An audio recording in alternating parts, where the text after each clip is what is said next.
Yes, I'm so happy to be with you today. My name is Ireti Adeshida, and you are on another wonderful edition of Food Gist e-learning platform because it's about e-thinking. It's about how we can talk about our society, how we can ensure food sustainability, food system across the world. And we are here to talk about issues relating to water scarcity, flood risk mitigation, and how can we handle this? How can we achieve zero hunger in 2030. So we have a lot of agenda to talk about today and have four wonderful resource persons with me. They are awesome. They have what it takes to give what we need today because it's something that is of great importance to us that we need to talk about it. And that's why we use the word food gist. Food gist is about food communication. How can we discuss about issues that has to do with food production, food system? How can we reduce food loss? How can we ensure food security? And that's just the beauty of it. But I don't want to waste your time because it's very important that we start today. But let me just give you a tidbit. According to the that's FAO says that more than 40% of the world's rural population in river basin are classified as water scarce. That's a great challenge that we need to look at. Looking at the Middle East, North Africa, Central Asia, many countries, even that's around the world, are withdrawing in excess of the critical threshold of water. I was discussing with someone of recent, and I told the person, water is a resources that we need to care of. But the person was like, water is natural now. We can't exhaust water. I told the person that we are even getting to that threshold that we might have to get to water scarcity. And that's the reason why we are talking about it today. And FAO has said it that 40% of the world's rural population in river basins are classified as water scarce. There's a lot of challenges that we need to talk about it. And that's why we have wonderful resource person with us. We're going to have Professor Chimdindu Eben Osuagwu is going to join us. We have Dotun Benson Fasanya also in the house. We have Olivia Aseitu Kipo. I hope I didn't murder your name. Don't worry, I'll still get your that's the actual pronunciation of your name later. And we also have Oluwatosin Ogunshola. He's on his way. He's going to join us. Let me start with Olivia. Let me introduce her. Olivia, how are you doing? I'm doing well. How about you? Okay. Yeah, I'm fine. I'm fine. Nice linking up with you. Olivia is she's into vegetable farming and she has her expertise in crop care and she has a lot of passion when it comes to vegetables. So if you have to talk about vegetables, minerals, your nutrition, Olivia is there to really attend to you. So it's nice meeting you, Olivia, and we believe that our people are going to enjoy you. So we'll still join you. We'll still call on you later. So I'm also going to call on that's our another wonderful expert when it comes to water sustainability and land management. That's Dr. Benson Fasanya. He's an environmentalist. It was is a UNCCD. I think he will probably explain that to us so that we'll be able to know what UNCCD is. A youth activist. He's a serial entrepreneur and is a team lead for CFEW. So I'm happy also to meet you. That's Dotun. Do you prefer Benson? Are you Benson or Dotun? Which one do you prefer? I'll ask you to choose one, but of course, Okay. yes. Okay. Well, okay. Probably we'll just go with Benson. Benson, cut across all languages. So it's nice meeting you, and I believe also we're going to enjoy you. Welcome to the show. So yeah, so I want to say this that very soon we are still expecting Prof. I know probably might be having some connection issues. We will try to attend to that. And Tosin is on his way, he's going to catch up with us. But without wasting time, it's very important that we start the discussion. And I'm going to start with Olivia. Olivia, to me, it's very important that we meet you. She's from Ghana. I know she's probably Ghana, and I know what I can say about Ghana is Akwaba. I think I got that. Yes, Aquaba. yes, yes. Oh, Yes. Aquaba. Yeah, really. So, can you shed more light about your area of expertise and what motivated you to go into this area? So, can we have an idea about what your area of expertise and what's your motivation? Because I know our people want to listen. Okay, so I'm a vegetable farmer and I specialize in crop care. So when it comes to my area of expertise, what I look more into is the pest control, irrigation, weeding, and then the planting in general. And my motivation for specializing in this field is that I know that good vegetable yield comes from the practices that are involved. And so if you take good care of your crop, definitely you're going to get good yield. So with this motivation that good yield comes from good care, that is why I specialize in crop care management. Thank you.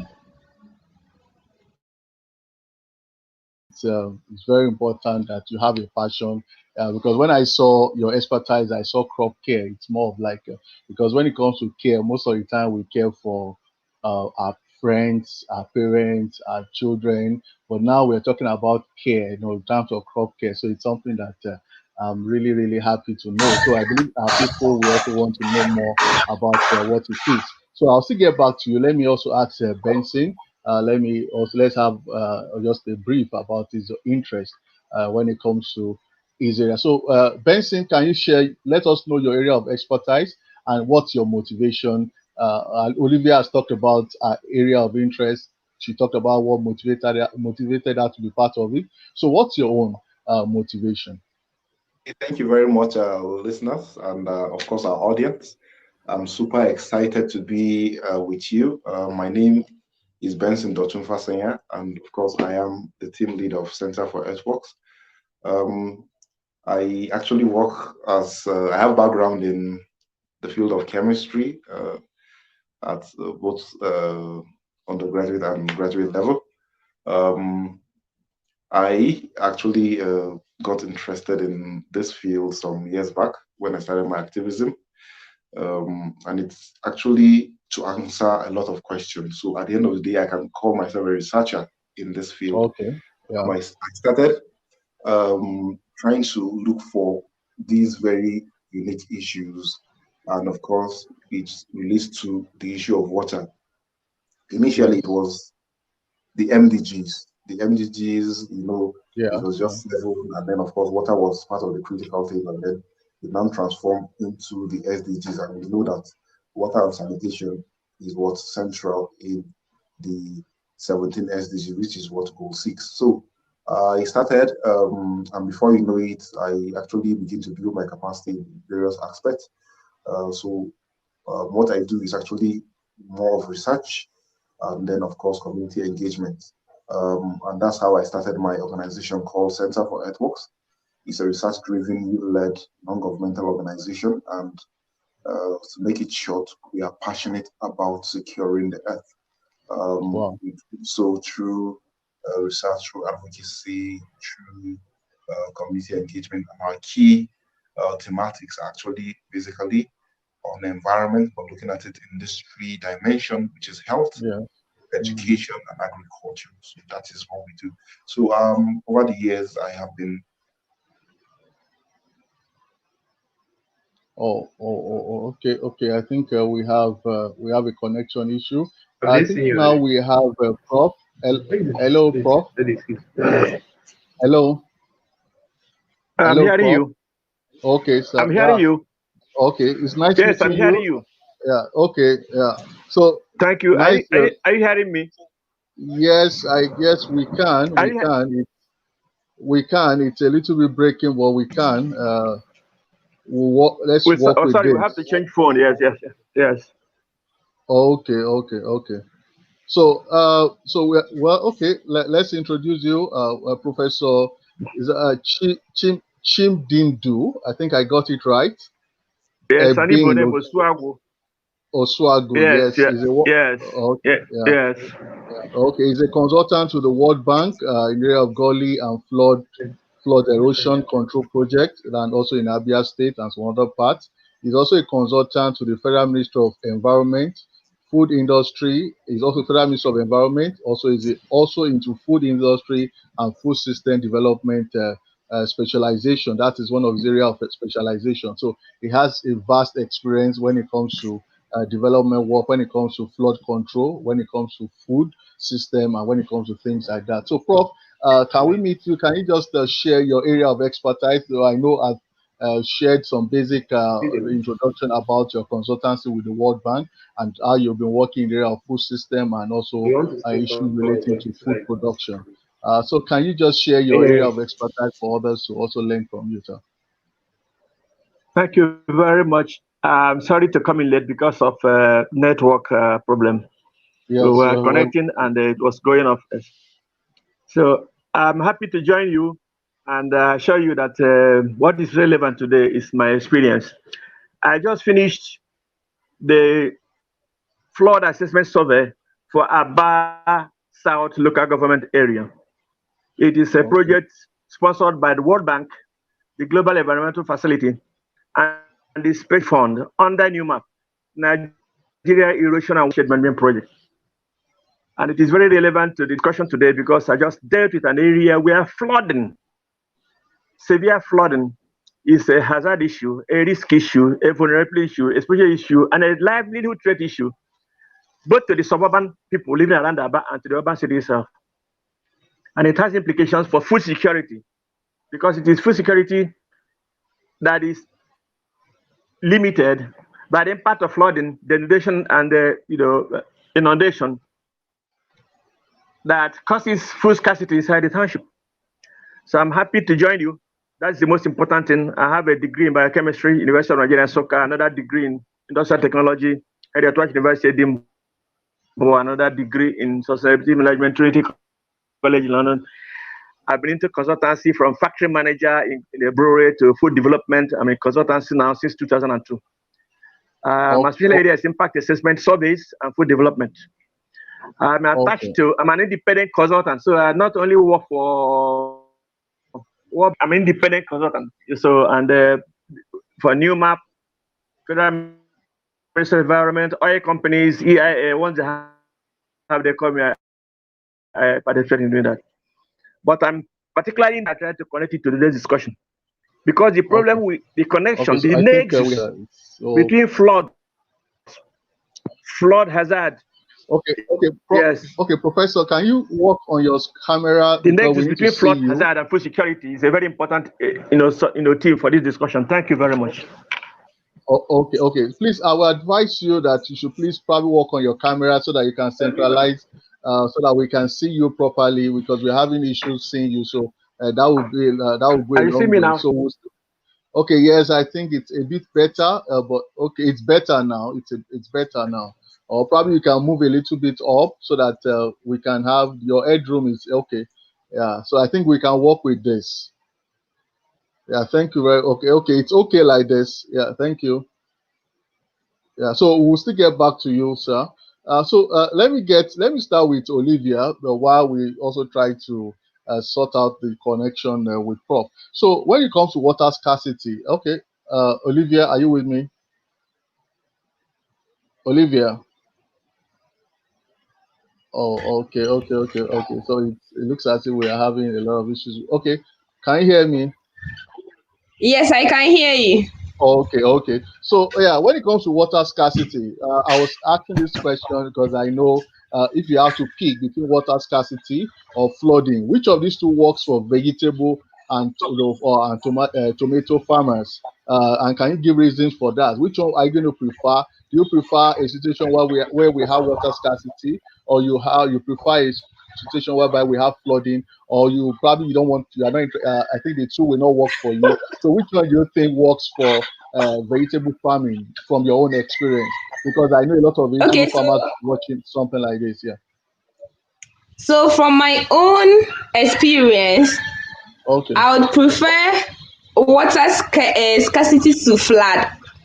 In that, I've experienced flood on my farm before, and it was very, very bad. So in times of water scarcity for me, I think it's better because I can go somewhere else to get water to water the crops. But then if it's flood, it's very difficult controlling flood at my end, like from my own experience. So to me, I prefer that I don't have water than too much of it. So that's what I prefer. I'll prefer water scarcity to flood. Okay. So, but looking at your own experience, what has been your experience? Do you have any experience or challenges let's start with water scarcity. How has it affected you? Have you ever had any experience like that in Ghana? Because presently, I was talking to a friend of mine in Zimbabwe, who is a farmer. He's telling me that they are still expecting rain to fall, whereas somewhere in parts of West Africa, we have a lot of rain is falling. So, what's your own experience? Have you ever experienced anything related to water scarcity before? Yes, just this year, around June, July, I'd already planted, but then the rain was not coming. So the crops were somehow trying to wilt. But then I had to be carrying water, I had to be transporting water to the farm to water. So I've had an experience with water scarcity and I've had an experience with flood as well. So early this year, I experienced some form of water scarcity in my vegetable farming. Okay, so any experience? Can you share some of your experience, some of the things, some of the experience you had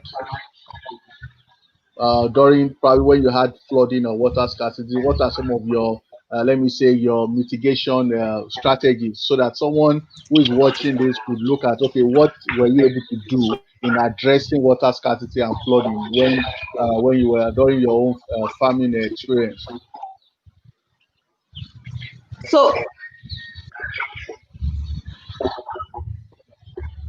Can you hear me? Oh, sorry. I think we have issues with that. Okay, let me go to let me okay, go. so Okay, during the times that the water was not there, I planted cover crops, and the commonest cover crop. sorry.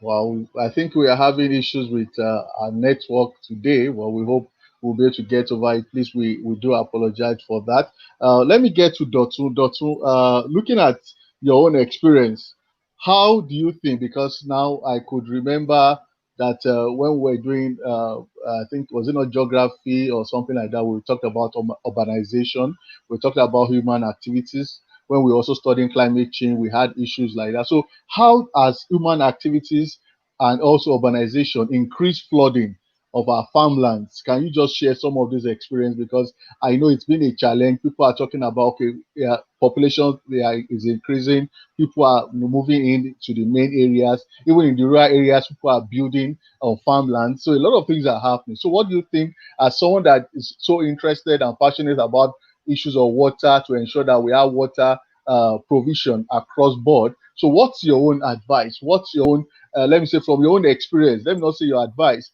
uh, what has happened? What have we done as human beings to affect even this issue of flooding? Okay, thank you very much for this question. As I was introducing myself earlier, the network kind of actually got disconnected. So I am one of the UNCCCD past youth activists. And what does the UNCCCD stand for? It stands for Okay, because I United would like to Nations know that. Yeah. Convention to Combat Desertification. Okay, is a special arm of the UN concerned about the issue of droughts, land degradation, and of course, desertification. Of course, you asked a very important question. What have we done to actually bring about this issue of flooding? Number one, of course, the key major issue where we are experiencing flooding is, of course, the issue of climate change. We all know that the weather is changing. Um, the temperature is actually, the earth as we know it is getting warmer by the day. Okay, so one of the key issue is, of course, population growth, the increase in the usage of fossil fuel, increasing the concentration of carbon dioxide in the atmosphere is actually leading to the overall global temperature to rise. And therefore, we are experiencing what we call climate change. Of course, climate change is threatening people, is actually threatening our health. And then, of course, now this very particular issue called flooding. Of course, we know because of this increase in the overall global temperature, the polar regions, of course, ice caps will continue to melt. And when they melt, what will happen is that in the hydrological cycle, we know that, okay, definitely the earth system needs to balance, and therefore there will be more of increase in the ocean level. Therefore, I know you have been hearing about the sea level rise. Of course, this is as a result of what the melting of the ice caps, therefore increasing the volume of water in the ocean. And therefore, if there is enough water, definitely the process of evaporation and condensation, which leads to rainfall, will increase the amount of actually the amount of rainfall we experience, and therefore we experience flooding. I've mentioned population growth. Of course, we know the issue of the need to actually feed this large amount of population is actually leading to a lot of um, degradation of land. The USCCD is concerned about one key thing to actually halt the degradation of land. You may be wondering, okay, is Lagos going to become a desert region since it's very close to the sea? The truth is that every second, land is actually being degraded. And how is that made? The activities, the anthropogenic activities, anthropogenic stands for human activities, actually from various dimensions, whether it's in the field of agriculture, in the field of industries, in the mining sector, in all sectors, is actually having a um, tremendous effect in our ecosystem as we know it. So this is actually leading to, just like I said, the climate change. And land degradation is just simply the loss of what productive land. Yeah. Because we know soil, as we know it, is actually a very unique system that is made up of what thousands of organisms. If there is no balance in the soil, we cannot grow our crops as we know it. So if you hear that, okay, water is life, right? Then I will call land and soil to be the essential resource of life, because without it, we cannot grow the food as we know it. So this is very, very essential. But what is happening is that the introduction of pesticides, the introduction of other mechanization and other human activities, just as I've mentioned earlier, is actually causing a very huge, is having a very huge impact on our environment and is leading to climate change. Therefore, flooding is actually a very, really, really serious case. But the reverse of flooding is actually the water scarcity. So we're actually looking at how do you a find coin a balance? Yes, Like a we're actually balance, looking at, yes, a coin with two sides. One is flooding, one is what? Water scarcity. When we continue to degrade the earth, well, of course, we experience climate change, and then, of course, we have flooding. But another issue is that, of course, the issue of climate change comes with two sides. When you have flooding in the rainy season, the other season will actually come with even more scarcity. So what is happening is that we are experiencing extreme weather patterns due to what? Climate change. So water scarcity is actually also as a result of what? The degradation of land. You know, land as we know it um, hold our forest, it holds the crop we eat, and of course, when this thing is all in balance, we have a very, very functional ecosystem. And when we have a very functional ecosystem, every cycle is kind of complete and is normalized. But when all this is actually broken, we continue to experience a all these extreme events. So flood is really, really having a huge impact in our Okay. livelihood, and of Yeah. course, it's affecting farmers. Because I know, Benson, I know you work with farmers a lot. We talk about human activities. Most of the time, we look at that's in terms of building of houses, industries, and all those things. Do you think farmers also play a major role? Because are we saying that it has to do with those who are not within the agricultural sector, that the one causing water scarcity or flooding? or it's still farmers still have a role to play? Because there's this school of thought that feels that farmers are the ones receiving, let me say, some of this, they are at the receiving end, whereas humans in the cities or probably those who are not in the agricultural sectors are the one causing water scarcity and flooding. Well, do you think from your own experience, do you think that farmers too have a role to play in terms of trying to avoid water scarcity or flooding, or it just has to do with people outside the agricultural system? Okay, of course, we all have a part to play in actually ensuring we avoid water scarcity and, of course, the excess, which is flooding. Farmers actually play a very, very vital role in this. Yeah. How do they do so? Of course, when they abandon good practices to embrace the more modern practices that lead to Do you have like examples of some of these practices? Probably. Yes. Okay, of course, the use of pesticides, monoculture. Do you get? Yes, I'm hearing you. When we also the use of mechanized farming to actually till the land, leading to the breakage in the what do you call it now? The soil texture. All these things can actually lead to what As we if it's call not properly managed. Yeah. yes. When it's not properly done and managed, can lead to an adverse effect.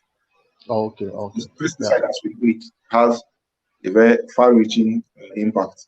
When you don't use fertilizer correctly, it has a far-reaching impact of polluting the soil and, of course, polluting the water, surrounding water. And when water is actually polluted, it's available, but it is actually very, very scarce. Yeah. You see the how do I call it now? The irony. Water can be available, but very scarce because very scarce. it's polluted. Yeah, that's true. Okay, so I'll still farmers have a very unique role to play. Oh, okay. So I'll still get to you. I think we have Prof now, so that we'll be able to also maximize that engagement. Prof, I want to ask you this question because when we're discussing, you mentioned that how can food system that's become regenerative and sustainable by 2029 in order to achieve zero hunger. So how can we have food system regenerated and sustainable by 2029? Because that was part of the discussion we had. So how can we ensure the regeneration of a food system and also ensure sustainability, looking at what we are discussing, and we're also looking at 2030. Thank you very much. I'm sorry, I have to change my phone. I have to change another phone to be able to, yes. Yes, I understand it. Well, we hope that we'll be able to get over this in Africa, because these are part of some of the challenges and some of the things that food GIS is trying to ensure, that we should have connectivity across Africa so that we can connect ourselves, connect with farmers. But we know that we'll get there, but we just have to make use of what we have. Thank you very much. It is not possible to have scientific and technological transition unless we first have food system transition. Wow. Many people are thinking that good governance alone will change Africa, for example. But the basic thing, the fundamental thing, is the well-being of the individuals in a given population that make all of them participate in the governance itself. And it starts with food security. And food security is only possible when the food system is inclusive and equitable. A food system involves, from the beginning, the biological processes that cause the food to come out from the soil and become a commodity or become consumable.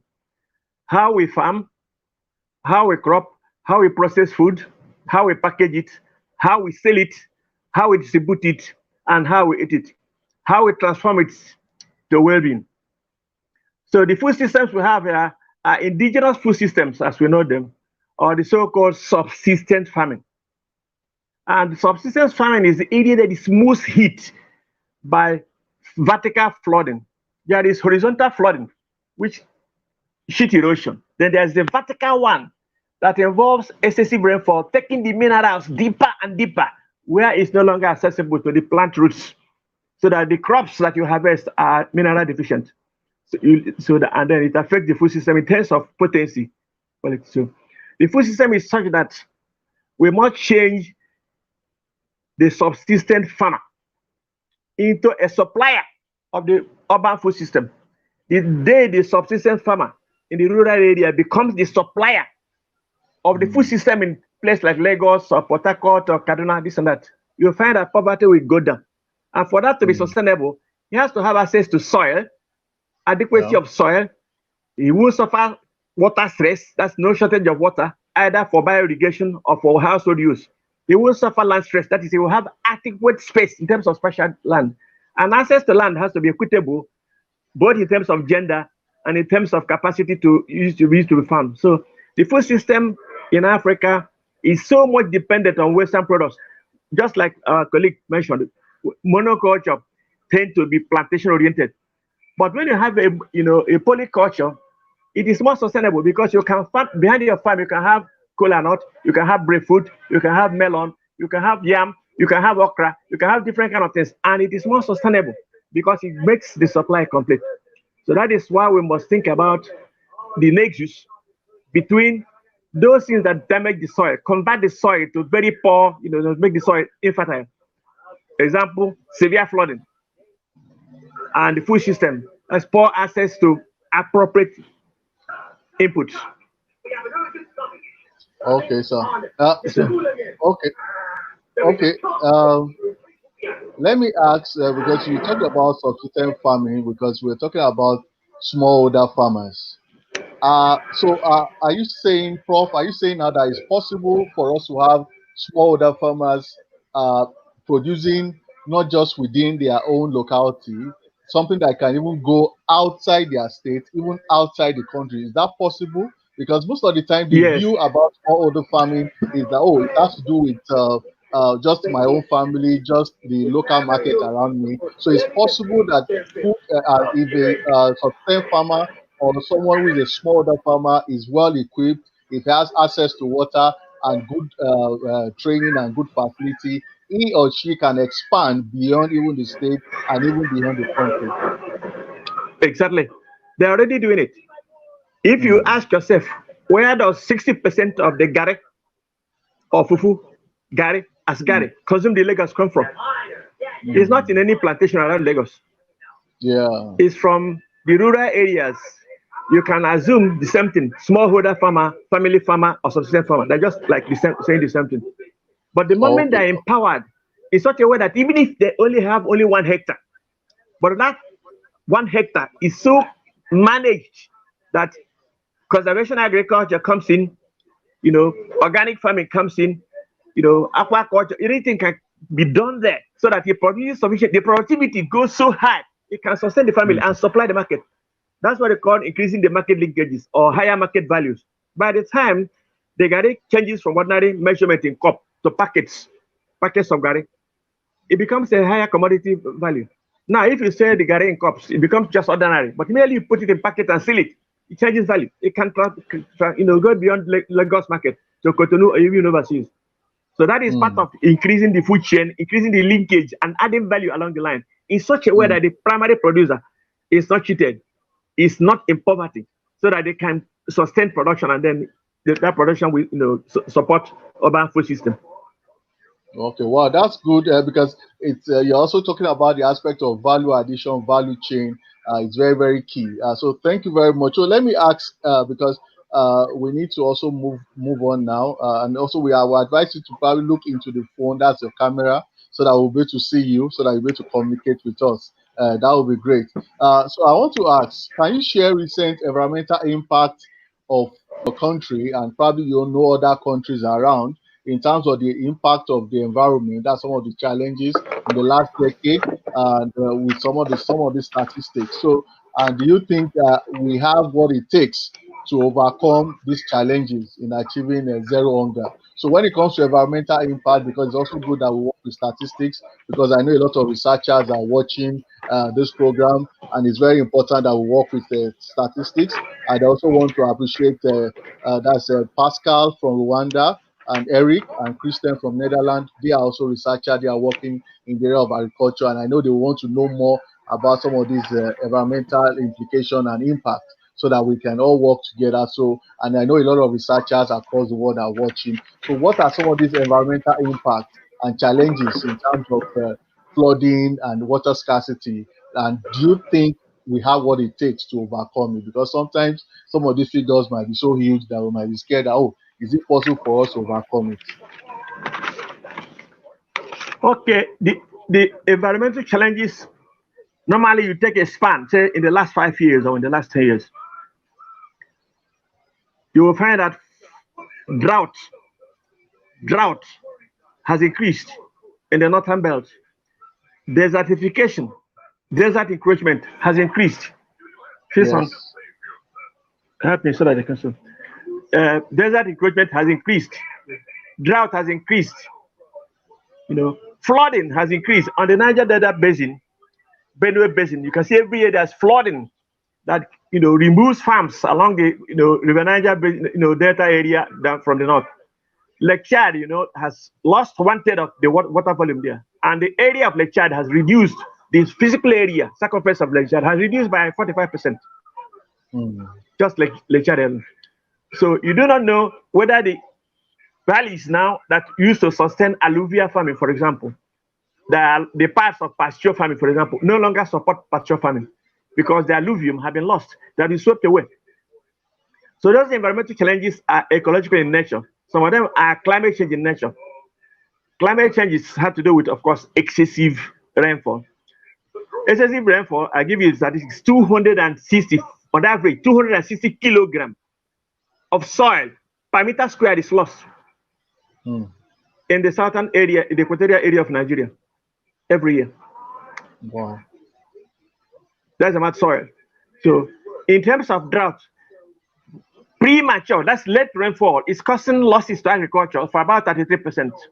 People plant April, May, expecting the rain to fall. Suddenly, you don't find the rain to remain. What is planted in soil is lost. It doesn't germinate properly. It doesn't take over properly. And the food loss is also. You have food waste and food loss. Food waste is caused when it has been harvested. But food loss is the potential to produce that is lost. That's what example of what flooding causes. Drought causes. Or that is, how do you call it? Premature, late rainfall. That's late rainfall. Many people don't know that late rainfall, out of season rainfall, or out of season drought, you have rain, but it comes at the wrong time. It's just like you don't expect rain to fall in December. Suddenly, there's flooding in December. It's going to cause a lot of tragedy. But the loss in the fertility of the soil is central. The rest of Africa, the loss of fertility of the soil. So every year, the fertility of the soil drops by an average of 10% every year. Fertility of soil in sub-Saharan Africa because of excessive rainfall, both vertical rainfall and sheet erosion. Therefore, the acreable land that can be farmed is lost. Somebody quoted 1 hectare per household. I think it has decreased now to 0.5 hectare per household. On average, 0.5 hectare per household. This is what is leading to this herdsmen trying to come out. Of course, you regard that to pasture land. When pasture land is lost, it's affected to security. When you lose pasture land because of drought, there's no vegetation lots, they have to come south. They compete with farmers. You have conflict. So the implication is quite serious for food security. And for what's going to happen in the future, unless it's reversed now, then 2030 is going to be very, very, very serious. But so family is going to be very serious. Hunger is not going to be good. Okay, so I'm going to get back to you. So probably while again also you stabilize your camera, let me talk to my other that's the other resource person. So let me give you some time to rest, and I will get back to you. Let me get back to, because I know Tosin, you are still on the road. I think I don't know. Are you ready? Are you ready? Yes, I'm almost ready. Just give me a minute. Okay. I'll get back to you. So Olivia, let me just quickly ask you now. When it comes to Olivia, are you with me? Hello. Okay. Why you try to get yourself? Let me. Okay. Are you with me? Okay. Thank you. So are you with me? Okay. I think the network is. Hello. Okay. Okay. Benson, let me take you on now. Since water, I don't know, are you okay? Because I know we're just trying to balance all with it. network, and we believe that part of what we should be achieving, because if we don't have technology in Africa, if we don't have access to internet, access to information, it's going to be a major challenge because farmers need to get enough information. And technology works well, and that should be one of the things that we should be clamoring for, even when we are talking about climate change. For you, an environmentalist, for you working in the area of environment, I think we need to also add the aspect of technology. It's very, very important. It's going a long way to help us in Africa to transform ideas, and that's part of the challenges we're having today. Well, we believe that we'll be able to get over it. But let me ask you, when it comes to introduction of dams and simple irrigation method to solve water scarcity, in terms of flooding faced by smallholder farmers. Do you think that irrigation, that's in terms of dams and simple irrigation method, could help farming? Because I could remember when we were growing up, we probably visit dams, but I don't think we really have dams again across.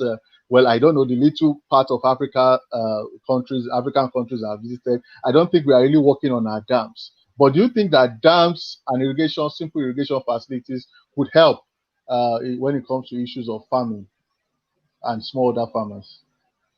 Okay, thank you for the very extensive question. Um, yes, I will say it can really, really help. And I want to thank Prof. Chimdindu for that extensive explanation about flood and the rest.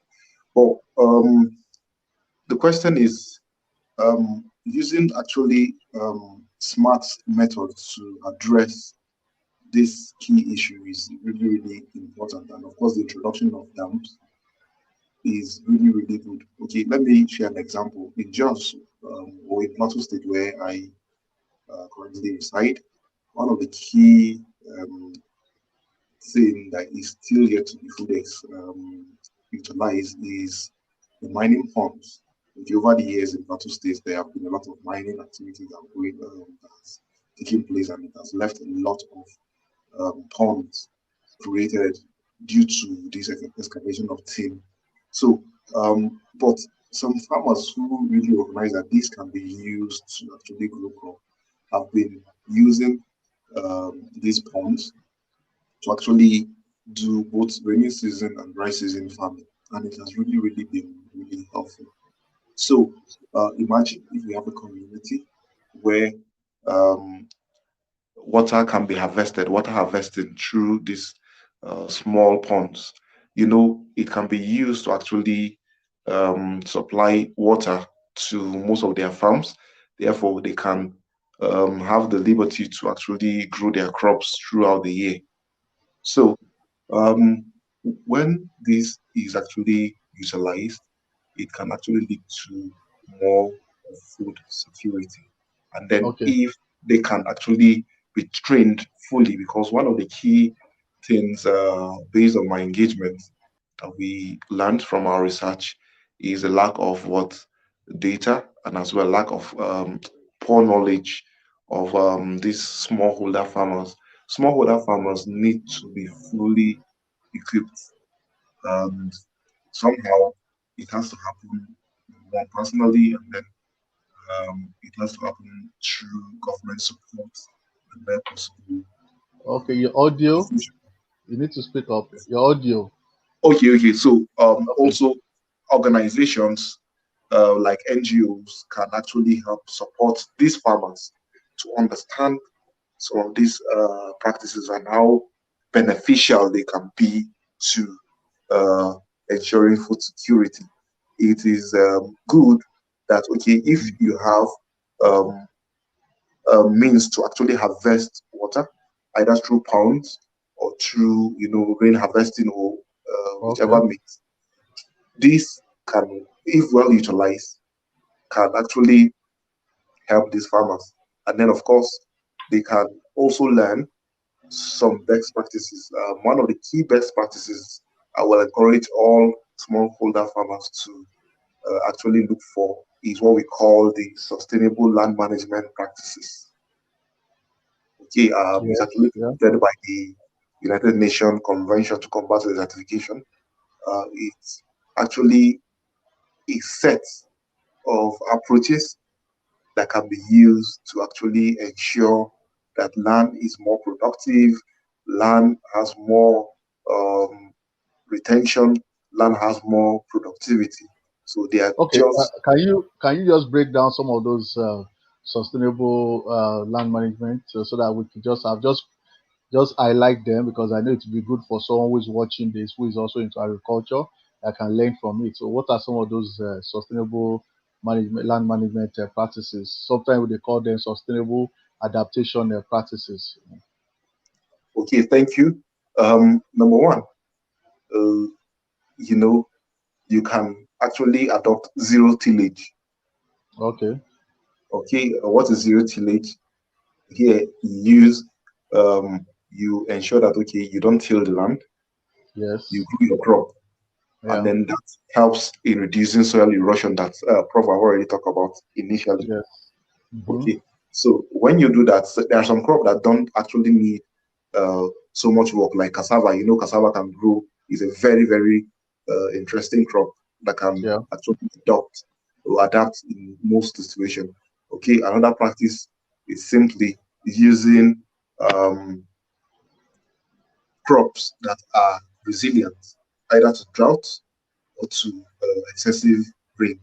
So now, you look for crops or for plants that are actually that can adapt. Okay, another uh, practice is actually to ensure that okay, like I mentioned, we water storage. How do we do that? We do water harvesting through maybe we harvest rain, maybe through tanks or Can you through this. be a little bit audible, please? Oh, okay, okay, okay. I think there's an issue with your network. Uh, okay. Hello. Yeah, yeah, hello. Can you Okay, hear me? okay, okay. Yes, yes, yeah. Okay. So I said one of the key things we can do is Water also harvesting. Yeah. water harvesting. Thank you very much. We can harvest water through tanks, through the ponds that I've mentioned earlier. When this thing is done, of course, farmers can actually pump this water to their various farms, and then of course it can help them to grow crop even during dry season because this water can actually last. If the pond is very big, if the water storage is really huge, it can last them almost throughout the whole year. Okay, and then of course they can also adopt this modern organic way of farming. Of course, reducing the use of what organic, the chemical fertilizer, and adopting, normal organic based fertilizers. So it will actually help them to increase the soil retention capacity, soil organism, and then it will help them to actually produce more, and then of course they will spend less.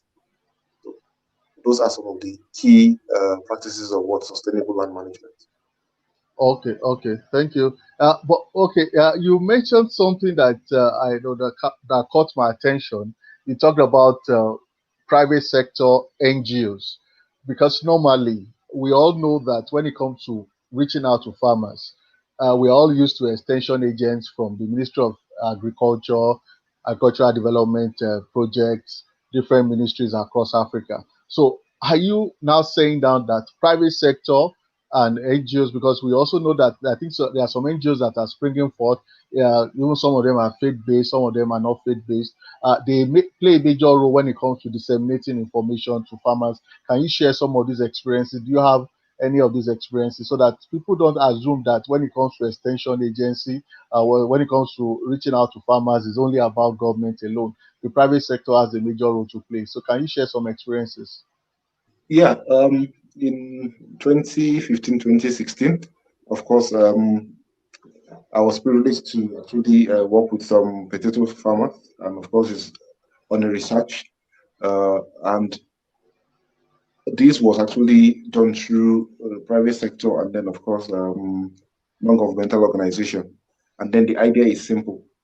Hey, what can you do better? How can you use Yeah, some of these simple practices to actually help you be more yeah, productive? What can you change in your normal practices to adopt new practices. So what they did was simple. We asked them to actually share their farms into like a 4 session where they normal practices, no any additional practice, then the new method. And then when they discover that, okay, the new method we are bringing that doesn't involve too much use of chemical, and then of course improve varieties that could actually withstand uh, disease, and then of course water, and then where possible also drought. They discovered that okay, these actually work for them, and then they were able to adopt it. So there is a lot to be done, and then NGOs can play a very important role. The private sector can play a very important role. And how can they do that? If the private sector get involved, of course, they can also actually benefit much in the food supply chain. Because, Yeah. okay, just like Prof mentioned, the rural farmer should not be fully, uh, how will I put it now, lose much when it comes to profit. Everyone should gain in the Yeah. Yeah. supply chain. So Yeah. Yeah. now, if the local farmers or smallholder farmers get good products or yield, do you understand? It translates to the supply chain. Now, Okay. if the private sector invests in all this into research and then the capacity building, most of the private sector involved in this supply chain can also gain. And then, of course, we can uh, have more food security in our community. Okay. So it is very, very crucial. Another thing that is critical is that the civil society who are into agriculture Okay. can Can you actually speak up a bit? can actually help. Okay. Okay. Can you hear me now? Yes, I can hear you. Yeah, better. So the civil society in the agricultural space can actually um, continue to engage in the capacity building of Okay. farmers. Doing so can help them to learn and unlearn some things that have actually been done through the years. Then another thing is indigenous knowledge. Indigenous Okay. knowledge, as much Yeah. as we may think it's obsolete or old school, it is But very, very, it's very. very Yeah. Yeah. Mm, important in mm. this modern age. So the truth is, the civil society too, the NGOs can Okay. help these grassroots smallholder farmers to understand that hey, we're not asking you to throw away all your knowledge, Yeah. but Yes. What we're you trying to learned say, over the years. yeah, we are trying to say, get what works for you, use the power of your context, what works for you in your community, in your farm, and then make it, use it for uh, to actually make the most of what you have right now. Okay. That is what Okay. Okay. we are saying. Okay. Yeah. Okay. Thank you very much. So it's very important that we also, yeah, Benson has talked about sustainable land management practices, zero tillage, water harvesting, and again, when it comes to indigenous knowledge, is very, very important. So we want to appreciate people for joining. I think we have, thank you very much, Sidibe Ibrahim from Mali, coordinator of Center for Agriculture and Rural Development in Mali. Yes, we want to work to promote sustainable agriculture for economic growth and also today capacity building is to sustainable farming. We'll be glad to partner with you and also we appreciate all those who have been following us and sending messages. Let me confirm whether Tosin, are you with us? Hello. Oh, okay, okay. Hello, Tosin. Hello. Hello. Okay, yeah, okay. Okay, nice connecting with you. Though I think Same we here. need it. Yeah, you should try to please. Also probably your lighting needs a little bit. I think your background adds more light, so probably can you look at your lighting so that we can see you a bit Okay. better. Let me try and do that. Okay. Before I get back to you, I think there's a question from Jella Love David says, Benson, can you mention some of the civil societies that are into agricultural sector or players that can train farmers? I will still get to you on that. But that's just try to. I hope Benson, I hope you got to that question. So let's have some of these civil society, some of these private sector organizations, because I know we have a lot. Leventis is doing something like that. We have a lot of foundations that are helping farmers. So Jella Love David wants to know some of these civil societies and some of the players that are training farmers outside government. So we would like to know that. But I'll still get back to you so you can see how them. Prof, I'm still going to get back to you. So Tosin, nice connecting with you. Same here.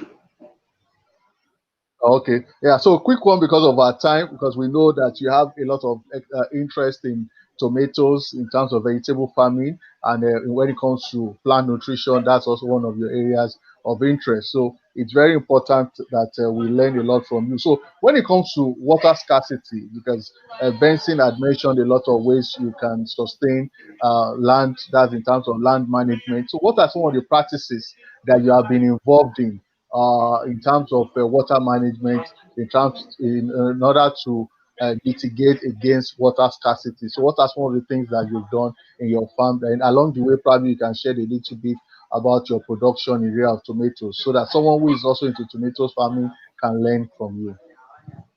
Yeah, thank you for the question. Basically, for a long time before now, there has been, in this part of the world, Nigeria precisely, there has been a bimodal pattern of rainfall. And then suddenly, over the years, like 2, 3 years back now, we've had a drastic change in that, especially which was more feasible this year, 2020, where for 3 months during the rainy season, there was no rain, and then it spoiled a lot of produce on the farm. But Yeah. for us, what we've been able to do is to harvest water Okay. basically from the groundwater. Actually, we Okay. harvest water to the reservoir on the surface and then pump to the field, like Mr. Benson was talking about the other time. But we don't harvest rainwater; we harvest from the groundwater and then Okay. pump to the field. And that's how we've been able to sustain production even throughout the time when there was drought. And we kept production going. Yeah, but much of it, because tomato is a crop that requires so much water. Basically, a tomato plant requires as much as a liter to 2 liters per plant per day. So how do you make up for that if you are growing tomato on a large acreage of land? When we are looking at the prevailing conditions of climate and the shortfall in water regimes, shortfall in rainfall, shortfall in water, increase in temperature, and all of the sorts. So it's a big challenge, but then we're looking at a way where we can also see how to manage the soil. Mm, Managing the soil in terms of application of mulch. So it's mm, more or less like a conservative agriculture yeah. where the soil surface is being covered either with live mulch or with plastic mulch or Mm, with dead debris mm, covering the soil surface so that the light intensity from the sun doesn't get heated up, doesn't get the soil heated up easily and then lose moisture. With that, you then be able to conserve on the water you are applying to the soil, so that at the end of the day, the total amount of water you would be putting in for your production will be less than what you would have used mm, if you hadn't put in place the mulch practices. So mm. that's the way we've been able to manage production so that we at least we can keep a steady flow of the requirement of water for the plant and then keep the productivity at scale. Yeah, basically. Okay. But you mentioned something that for tomato farming, there's a need for water. So, do you have interest Exactly. in more? Do you want to tilt towards flooding then? Because if you're talking about you don't want, you are not, you need more water. So that means when it comes to water scarcity, that's not your area. So, do you want to tilt towards No, flooding? it's a twist of both sides because Okay. for tomatoes the requirement is there. You need Okay. 1 liter to 2 liters of water per plant per day. The Wow. plant doesn't need, it needs a well-drained soil. Okay, so it's not as Okay. if you have to have a submerged place. No, Okay. it's not. Yeah, so Okay. it's just a twist of both sides. It has to be a bit dry, a bit wet, a bit dry, a bit wet. Yes. Okay. Okay. And so, but when it comes to, we are talking about pumping. That means you need. That means you're using like an engine. You're using either fuel or diesel, or how do you For pump? Okay. You precisely. fuel. Okay. You Yes, have a pumping machine. exactly. Okay. There's a diesel pump, and there Okay. is a sorry, PMS. There's a pump that runs on PMS. So you have Okay. to bond the two to be able to supply your plants with water. Okay. Okay. So Okay. that's more of an additional cost, but then give or take, it's what you have to do to make the production continue. But what of other farmers who don't have that large scale support? Have you been able to engage some other farmers who don't have that, let me say, facility to enhance their production using pumping? Because that's more of a little bit of a more expenses. Do you have like what are some other? Do you Yes, have some other experiences from other farmers? yes, exactly.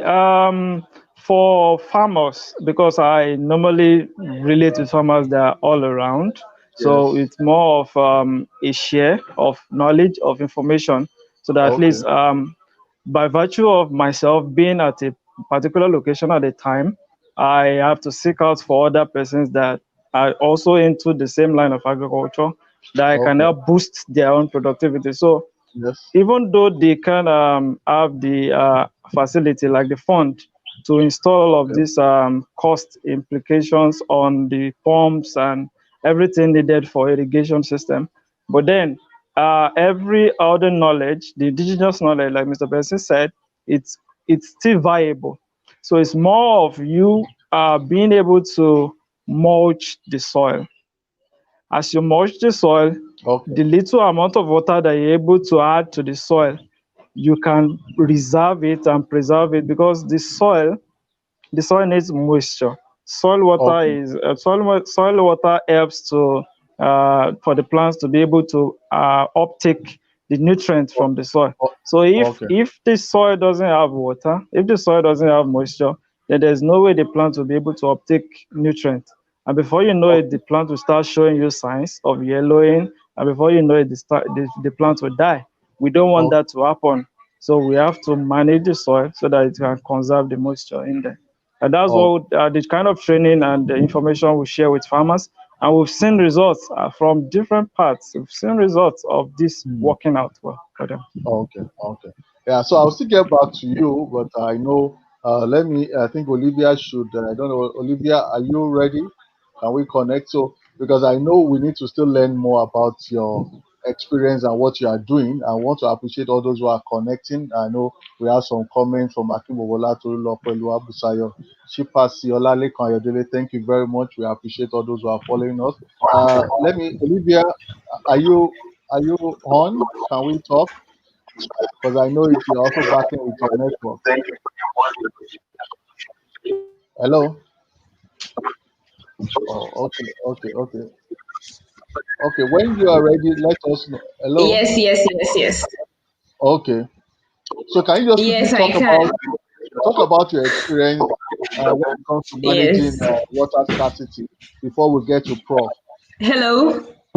Hello, just go on. Let's have your experience when it comes to water scarcity. How have you been able to manage water scarcity in Ghana? What has been the experience in Ghana?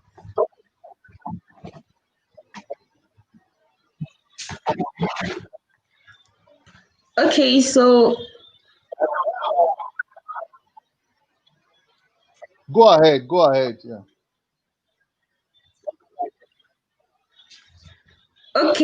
talking from my own perspective, I'm in the northern part of Ghana, and in the northern part of Ghana, we have only one rainy season, Wow. and the dry season is longer as compared to the rainy season.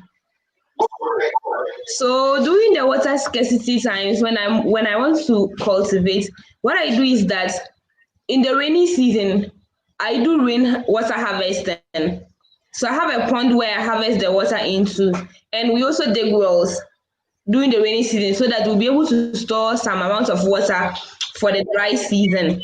And during the dry season too, we use sunken beds. We use sunken beds for our production. And we also practice mulching so that the sun will not hit the land directly to cause evaporation of the water. And we also plant some crops that can help retain water, such as the beans crops. So those ones serve as cover crops, and then they retain some amount of moisture for their crops. So basically, that's what we do when water is scarce. So we harvest the water prior to the dry season. Then in the rainy season, prior to the drying season, then in the dry season, we then use the water that was stored during the rainy season to water the crops. Okay. So, why do you store it inside? Because I'm so sorry we're not able to share because I was trying to share the screen, but I'm not able to get that because there's a lot of because I need to also sort out some things because of the technicality from the resource persons. The pond because I saw you dug a hole. Is that what you use to process that to keep water? Because I saw there was like a well-like structure. So how do you work with that?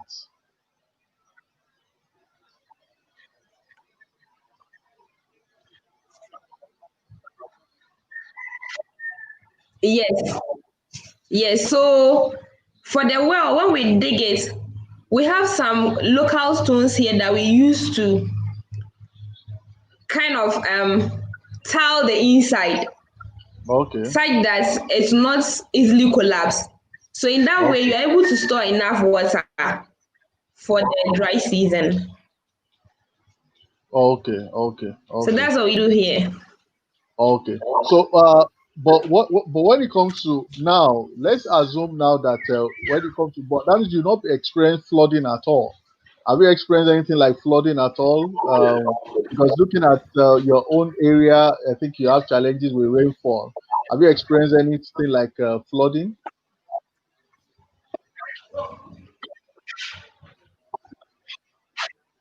I know there's a delay. Yeah. Okay. Okay. I think there's a delay with your. Okay. I will get back to you while you Yes. try to sort. That place is a knockout. I just went to a music festival there. Okay.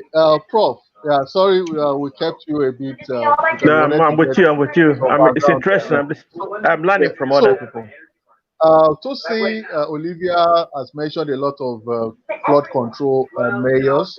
Tosi mentioned the aspect of using pumping, that's pumping water from the underground, putting in running into a reservoir, then still using it. So looking at it, is flood control that's in terms of is it not too complex or expensive for smallholder farmers to manage? Or should we now bring in government into it because we have to look at issue of flood control because the way Tosi mentioned it, I'm just looking at how smallholder farmers can be able to survive this, or are there other technologies or ways we can work around it? Sorry, there's a background noise in your place. Probably there's a TV set going on. Lower the TV.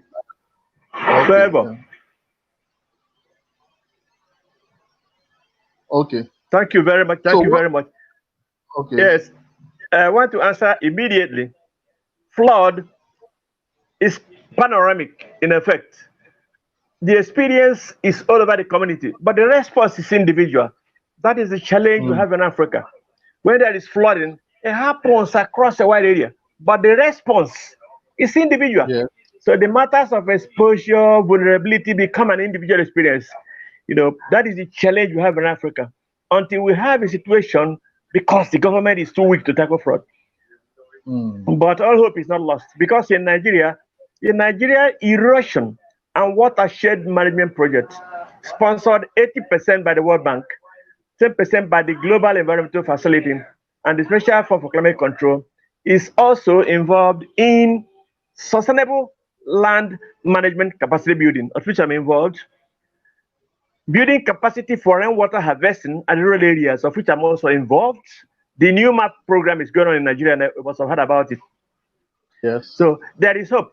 But I must be quick to mention that the challenge we have, anywhere you go, the flood happens all over the area, in a continent, in a community. But the response is individual. That's why it's been very ineffective. What can you do with using filling sandbags, protecting this, your farm from, receiving flood? What can you do by channelization of a small area when the river is passing through? So it involves the commitment of both government, NGOs, private investors, international development agencies to tackle the issue of flood at scale. Unless we do so, I don't think individual households can control flood. Imagine the torrent of water that just carries cars and carries buses, and one human being can block it from entering his farm. It's not possible. So we need collective action, public participation, collective response by communities. So we could begin to design community scale flood control programs. Somebody mentioned it. We could have a digitalized flood alert system. We could have a situation where we go into the urban areas, suburban areas, land use management, somebody mentioned it, and sustainable land management mentioned it. But I want to be fundamentally point out one thing. The best way to control flood that affects smallholder agriculture is from the roots of plants. Having vegetation cover as thick and as dense, having canopies is one of the best ways to control flood. Everybody knows it.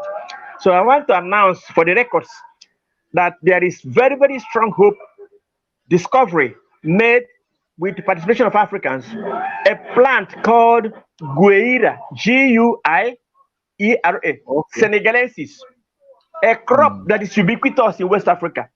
If grown together with millet, can increase the productivity of millet by 900% because it protects against drought. It can grow very well in drought-resistant areas. It is capable of bioirrigation. So that comes into bioirrigation as one of the methods of dealing with food shortage and food scarcity under environmental conditions. Somebody mentioned land management, and I want to mention bioirrigation. Bioirrigation is using shrubs that take water from deep inside and bring it to the surface. We know about alfalfa. If you plant alfalfa together with cassava plant, you increase the productivity of acre by cassava. It doesn't matter what breed of cassava, by at least 30 to 40%. That is already known. If you bring in Guiera Vinensis, research was carried out at Ohio State University. I can give you the block when we finish. I can post the block so everybody can get to it. Guiera Guinensis. You increase the productivity of millet in Sahel areas of northern Nigeria by 900%. What is important that somebody is not bringing it in here? We're not incorporating it. If you do what is called legume plant, we're going to use legume plants or fertilizer plants. We do fertilizer plants like mucuna. You don't need to plant mucuna only when you are farming. We should be able to get school children to be dropping mucuna in the bush. It doesn't matter who owns the land, so that you have nitrogen fixation, intentional fixation. You don't need to wait for plants. Our people are not doing sufficient fallow keeping because of land stress. So we could, recover, revegetate land deliberately without being the owners of land. And it has to take cooperative action. That's where NGOs can come in, using mucuna, fertilizer plants, things like moringa. There are many other, almost all legumes are fertilizer plants, nitrogen fixing plants that are wide, that are intentional.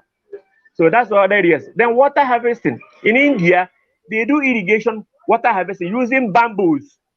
They use bamboo pipes.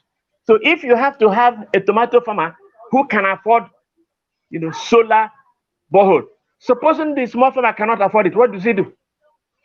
So he has to have a method of water harvesting that will enable him dig a pond that will not lose the water to the soil.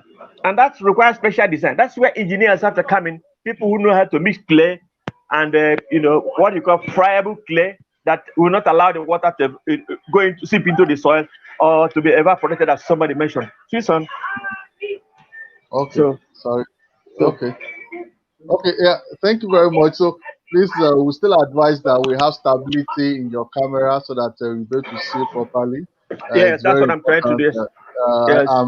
I want to appreciate those who are behind the camera, because I know they are doing a lot of good job to ensure that you have that Yes. stability. I understand, Yes. so want to appreciate them. I know you talked about bio irrigation, you talked about guara. I think what will Guerra happen is that Senegalensis. Yes. okay, Guerra Senegalese. Senegalensis.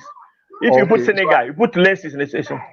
okay, lenses. Okay, I think what we will still do is that Guerra Senegal. Senegalensis. Senegal. okay, They use Senegal. okay. That was where it was discovered.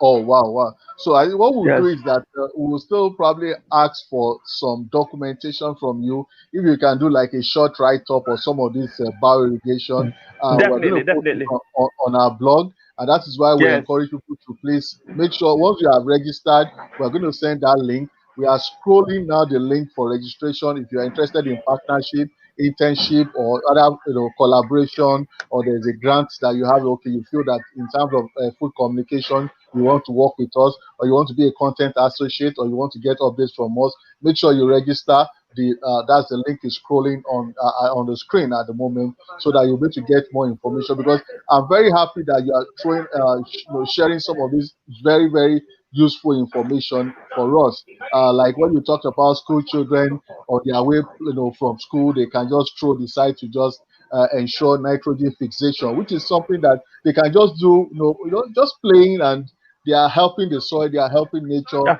and things are working well. And I believe, I wish that we understand these things early enough, but it's not too late for us to get our soil enriched and also freed from any form of challenges. But apart from some of these things, in terms of government intervention, do you think government has a role to play in terms of trying to ensure that we overcome water scarcity and flooding? Because I know in some areas they complain that sometimes government are not able to manage the dam, and once the water exceeds its level, it gets into flooding. So what do you think can be done in terms of some of these things when it comes to government intervention, or we don't really need government to come in to help? How can government help?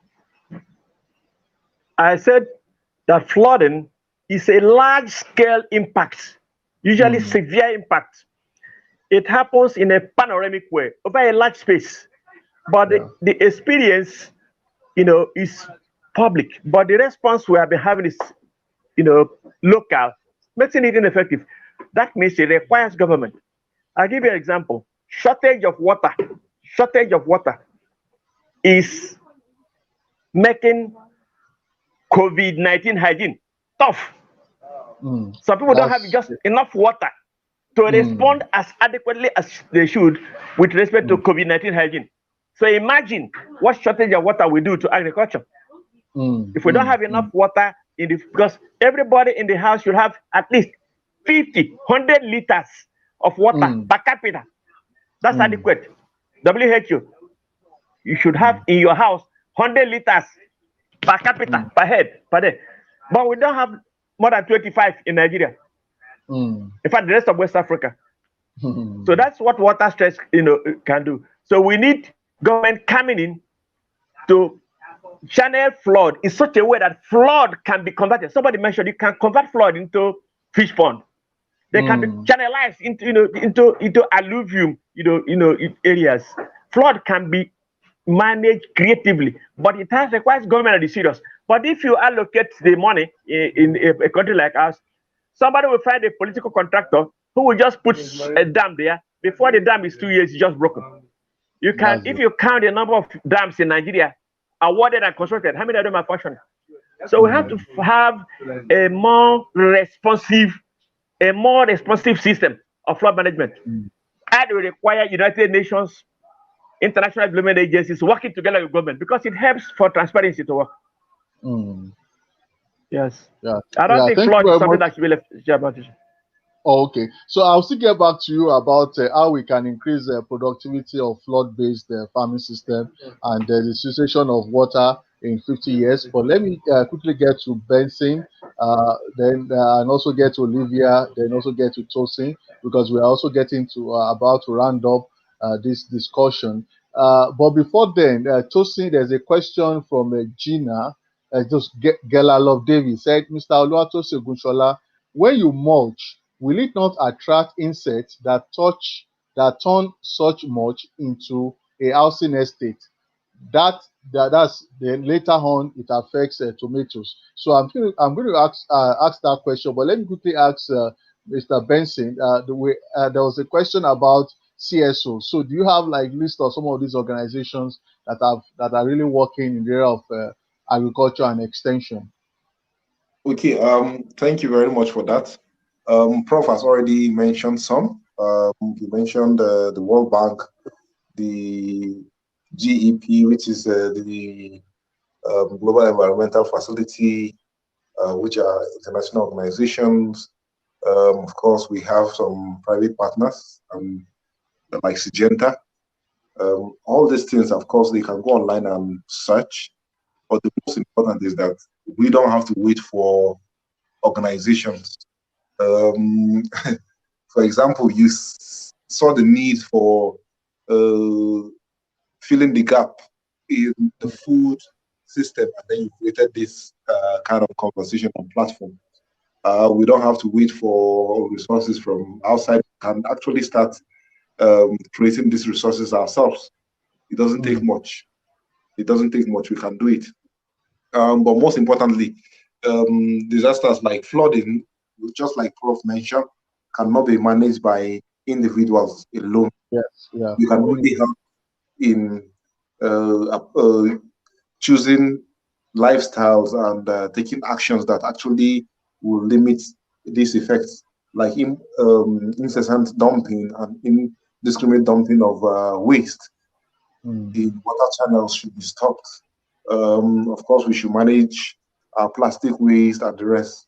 Of course, that's coming from the environmental angle, but these are very, very critical stuff that can help us if these waters can flow through drainages. Of course, things like flooding in urban centers can be avoided.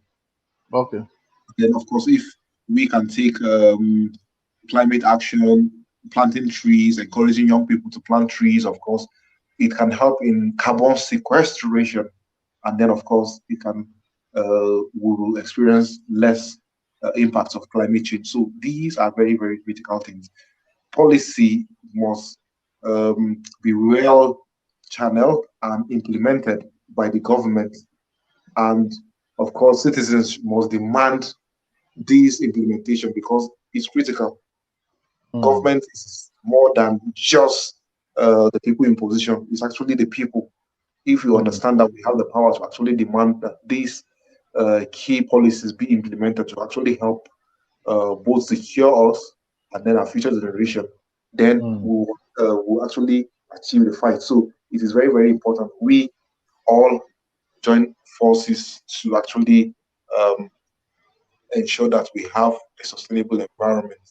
So thank you very much. Yeah. So, but okay, because I know, because of our time, let me just take the last question from your own.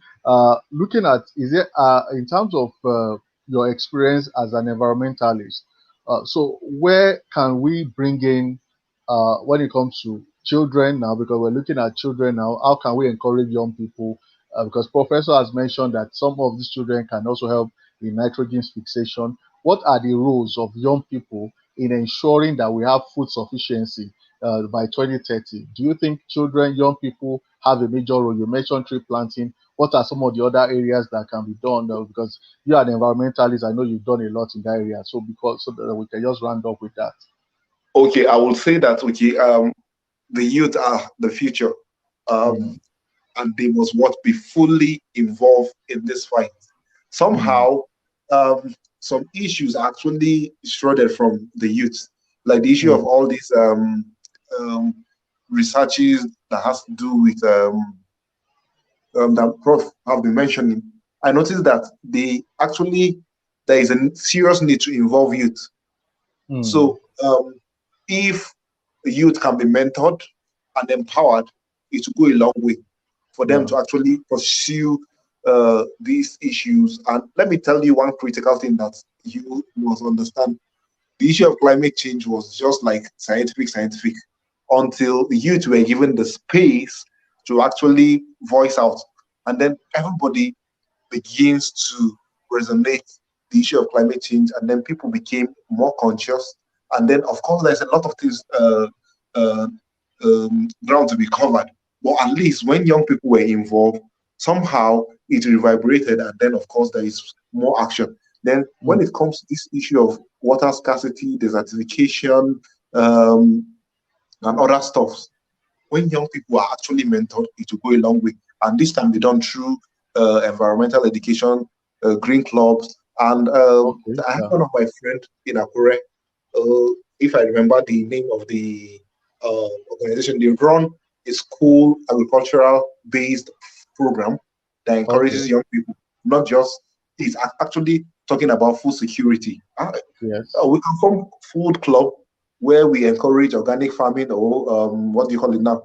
Gardening in Conservation, schools. Yes. sustainable management. Yeah. This way, we teach young people how the natural world works, and then it will help empower them to understand how it works, and then their role, which they can play to actually ensure that they halt some of these harmful effects through their Okay. individual action. So it Okay. is very, very critical, both Okay. at government level, at policy level, at research level, and even funding level, that youth be carried along. Along. Yeah. That's what I can say.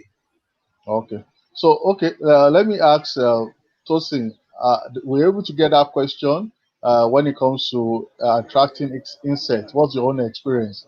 Have you ever had anything? I'm still going to ask Olivia about that if you have any experience about insects and their mulching. So, what's your own experience, Tosin?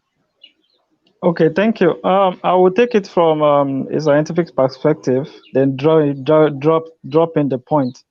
The thing is, when you make use of dried biomass of plants as a mulching material, they help to suppress weed growth and even germination of weed seeds.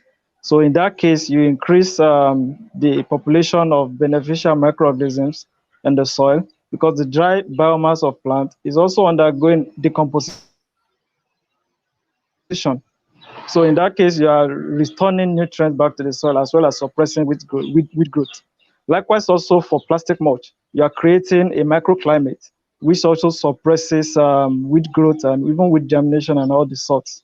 So it's a win for the environment. It's a win for the plant. But then in case of Hmm. live mulch, in live mulch you have to be quite discreet. For live mulch, you have to choose what plant or what live mulch you are growing within your plant. If you are a maize farmer or a cereal farmer, then the kind of live mulch you would like to grow would be any crop in the area of fruit, vegetable, or legumes. So that you wouldn't have the kind of insects that are closely related with a family, but also affecting the other families too.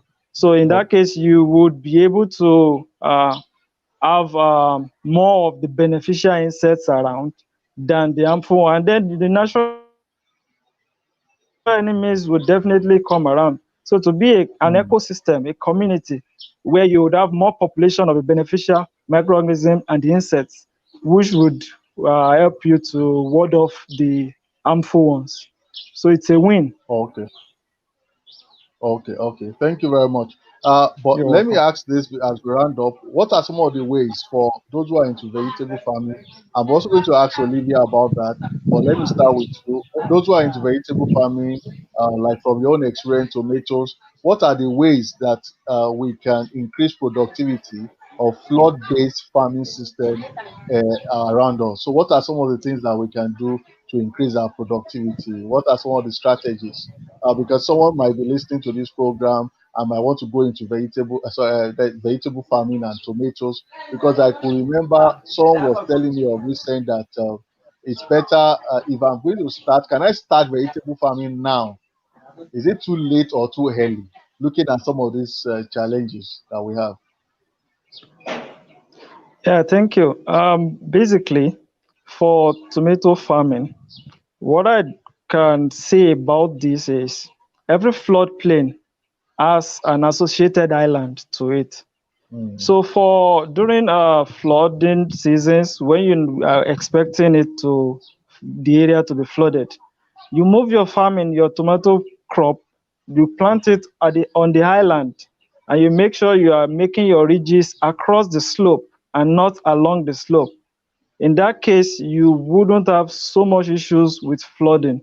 And then you Mm, make sure the beds are raised high mm, up so that you would have channel for the excess water to be able to flow downwards, down slope, mm. because Yeah, water moves in the area of differential gradient. In yeah. that case, it's a win. And Mm, then when the floods are out and it's towards the dry season, then you move your production down the plain to the flood plains. It then serves as more of like a fadama, or yes, like a fadama. like So Fadama, yes, you yes, Fadama, yes. exactly, you'll be able to grow your crop both when the rains are out, that means that is the flood, and also when the floods are there. When the floods Mm, are there, you move your production to the island, to the upland. And when okay, the floods are going out and you are entering dry season, you move downwards. So you can keep shoveling like that and grow your crop all year round. So it's a mm, win for a farmer that has his farm or a farm around such areas. areas, okay. But Exactly. what of those who don't have what of those who don't have farms around that area? What can they do? Looking at it, because I was asking you that someone was telling me that it might be too late to go into tomato farming now. We are now in October. Is it advisable to go into tomato farming now? Actually, in Nigeria at present, it it would be a no because of market issues. Oh, okay, But aside that, for production, your production can go all year round all year round, if you yes. have if you have a proper plan for it. Okay, The okay, proper plan includes your planning on inputs, your yeah, planning on irrigation, your planning on marketing, and okay, also your planning on post-harvest. So at the end okay, of the day, when you work all of this hand in hand, you'll be able to foresee if this production will be feasible at this time or not. okay, So okay, don't grow what you haven't planned for, or else it's a okay. disaster from the beginning. So, Exactly. okay, but you mentioned aspect of you talk about market. Quick one because we're rounding up now. Why did you Okay. mention market? Is it that the market is it that it's not good for you to go into something like that now? Agriculture is a business, Yeah. yeah. Okay. So for now, the price in the market is quite fluctuating, and Okay. the fluctuation is so dynamic that within a space of a week, you can have a wide gap of price change. So Mm, if you spend so much into your production and yes. then you harvest, tomato Mm, it has a short lifespan. So if you harvest, you have to sell. yeah. Yeah. That's true. And That's then you true. So imagine you taking your produce to the market, and then the price on the yeah. market is not favorable. So what do? Yeah. Yeah. You then start looking for a processor, or you lose the whole lot. Okay, okay. Though we'll still get back to that probably in subsequent editions. We'll still talk more about tomato Okay. production. That's how to look at it. Then in terms of food loss, because I know it's a perishable fruit and vegetable and Exactly. crop. Yeah. So we have to look at how can we reduce the perishability of it, and how can we also increase access to market, and also looking at productivity and the time of planting. So let me just get to Prof. I will still ask you. Just let me. I'll still get back to you on your final word. What's your final word? Because we're going Okay. to get to the end of this discussion. So I'm going to ask Prof now about when it comes to issues of ways. Because Prof, are you with me? Yes, Okay, so I yes. want to ask, like, what's your advice? How can we increase productivity of flood-based farming system of smallholder farmers? What can we do in terms of increasing productivity in terms of when we have flood-based? Because I know some places now in West Africa are already flooded. Some other countries also across Africa they are flooded. So, what is the best thing to do? How can we increase productivity? Because we can't move out of the land. We are already there. There's nothing we can do. So how can we ensure productivity? Land use management. Land Mm, use management. Land use management. Everybody knows it. mm, A flooded land depends on gradients. Maybe the land is low, but mm, the topography can be so altered that the excess water can drain away and still leave enough, groundwater for plants to grow. That is where mm, government comes in, because sometimes individuals have to be very rich. Overseas now, the food overseas in Western countries is not supplied by government; it's supplied by mm, individuals. But we do not have access to the required technology, or our people are not investing sufficiently in the technology that will enable people yes. make use of flood season. After flood is water. If you have plants that are favored by higher aquatic, environment, of course you plant those ones. There are some water plants that thrive better in plants, which you Mm, might have to do. There's some water plants, that can be used to make fodder that can be converted. What is mm, important is to make sure that the soil itself do not lose the nutrients, mm, minerals to flooding, either yes. vertical or horizontal degradation. Mm, That's what is important. We have mentioned we don't keep sufficient fallow here, fallow keeping. We have mentioned bioirrigation. We have also biomineralization. wow. Biomineralization, yes. It's been discovered that you don't need all the minerals in soils in Africa because some part of our soil are acidic. You might need just potassium, zinc, and phosphorus. There's been experiment to Mm, show that if we can get this ash after cooking, we recover them. After burning mm, palm fronds, we recover the ash, like the one we used to mm, make soap. Then we dilute them and spray them on a wider area. mm, That is called biomineralization, bioalkalinization, or mineralization. I mentioned mm. fertilizer plants, but Yes, the yes. fundamental thing is that land use management, converting the soil to a well-drained soil. Tosin has mentioned it. I have to, get your name right. The soil had to have sufficient aeration, have sufficient Mm, moisture, have sufficient mm, minerals, and it can be done by design. Engineers has a coming. There is a bioremediation. There's a mm, bioremediation. That's a method of remedying the soil that is flooded through biological means.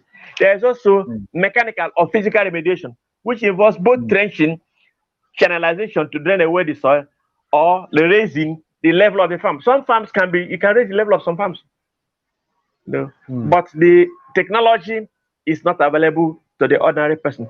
So we have to look at what is possible and what is feasible for the smallholder farm.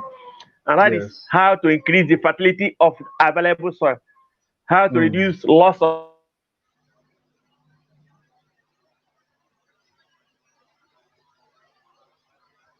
Hello. Hello. Yes. Your mic is mute. Let me unmute.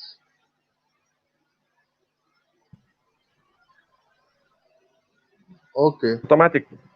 So Okay. we can recover, reforestation I mentioned today. We can reforest community lands. Some people Mm. own lands by community, some own individual lands. Just by helping families to optimize the fertility of their land. Government can do that. Let them plant it, but help them to improve the fertility of the land. Sustainable land Mm. management capacity building. Sustainable land is a capacity building program, sustainable land management. Mm. Rainwater harvesting project is a capacity building program. The Mm. infrastructure is different. You have to teach the people how to do it first and foremost. How to Yes. harvest rainwater. You have to teach them. How do you catch the water? Catchment, how do you catch it? And again, just as I mentioned, smallholder farms, flood control is part of the overall watershed management plan.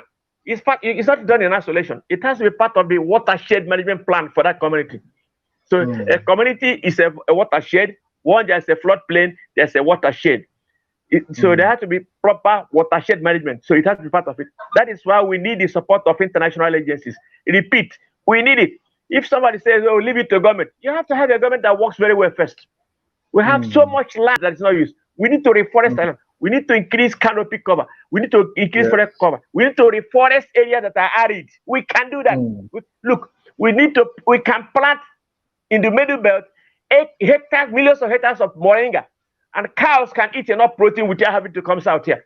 But nobody's trying to do it. Just moringa, moringa alone, very high protein plant. You can cover entire, 10 kilometers of middle belt from east to west with moringa plantation, and all the cows in the world, don't need ruga in the south here. So you just getting people to get things done. That's what is important. And I'm happy that some of the contributors are getting things done. But remember, when you leave things at household level, the capacity of the household limits what they can do. A small household cannot manage flood. That's what is important. Yeah, that's good. So we are really learning a lot. I think we need a full lecture on this. If possible, we can even have slides. If Prof can, you can also break some of these things down. Have a time whereby we have a full slide presentation of some of these things so that we can see the graphical. That's the graphical information of some of these strategies. So we like to have some of these things. But so your last, let me say your advice. That as we round up today, because we are now getting to the last part of the program. So what's your own advice? What's your suggestion? And in rounding up, also, what's the future in the next 50 years?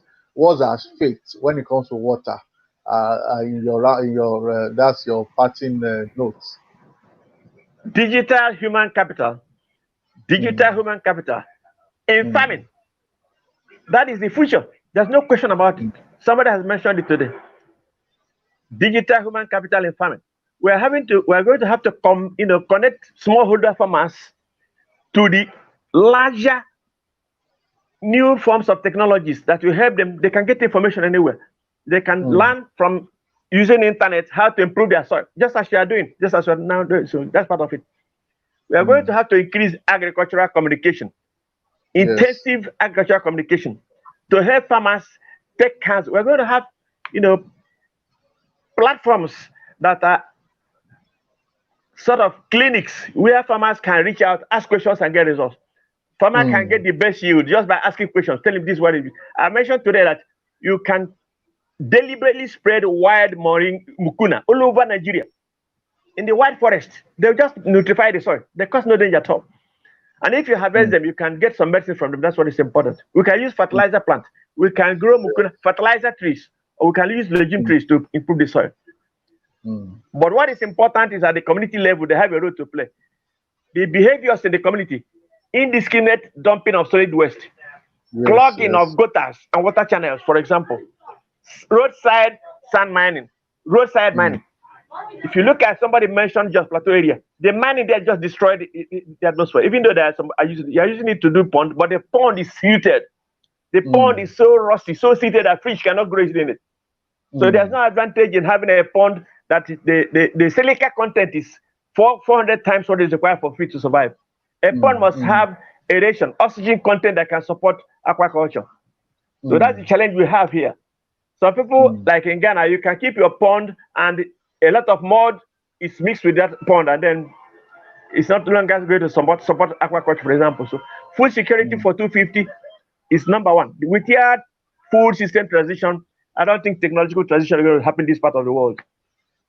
Well, thank you very much, Prof. We are so grateful. Thank you. We know we have, because we would have more time, would have talked more, but I know we are going to work out some other follow-up discussion on this, where we are going to have you to discuss more about these practical solutions so that we can ensure food system, ensure food security, and sustainable agriculture. And you've talked a lot about land management, which is very key and very important.